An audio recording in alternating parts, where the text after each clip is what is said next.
ગઈ તારીખ 9/12/2025ના રોજ રાજકોટ રૂરલ કંટ્રોલ રૂમમાં એક વર્દી આવી હતી, જેમાં બેસિસમાં આપણે એક BNS 103 મુજબ ખૂનનો ગુનો દાખલ કરવામાં આવ્યો હતો.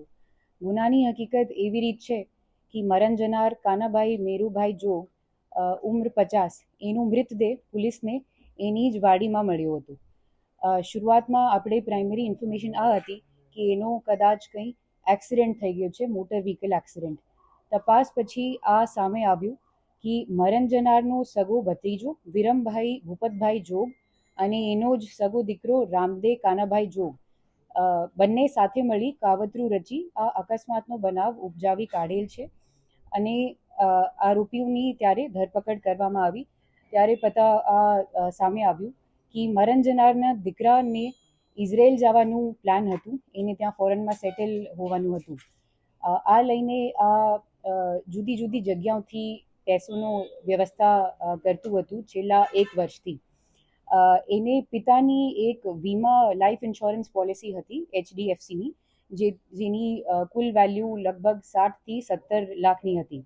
તો એને દરેક રાસ્તો ટ્રાય કર્યું અને પછી જ્યાર સુધી એના પાસે નાણાં જો છે આખા એકઠા નહીં થયા, ત્યારે એને આપણે વિરમભાઈ સાથે મળીને પ્લાન બનાવ્યું કે કાનાભાઈના મર્ડર કરીને અને પછી જે ઇન્સ્યોરન્સના પૈસા મળીએ આ યુઝ કરીને એને ઇઝરાયલ સેટલ થવા જવાનું છે.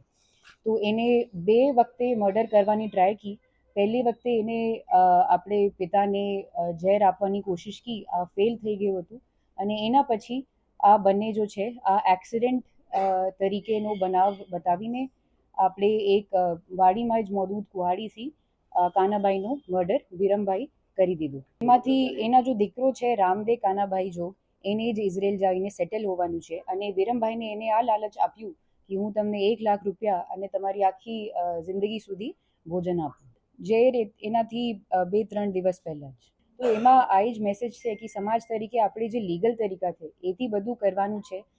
બેંકની તરફથી બધું લોન મળે છે કરિયર માટે, આપણી પ્રોગ્રેસ માટે, તો એનો ઉપયોગ કરવાનો છે. તો એક્સિડન્ટની જ્યારે આપણે ખબર મળી ત્યારે આપણા PI શ્રી ભાયાવદરના VC પરમાર અને PSI રાખોલિયા શ્રી ત્યાં જ તરત જ સ્થળમાં પહોંચ્યા. ત્યારે એને શકમંત લાગ્યું કે એવી ઇન્જરી જો છે જોવામાં નહીં આવી રહી છે.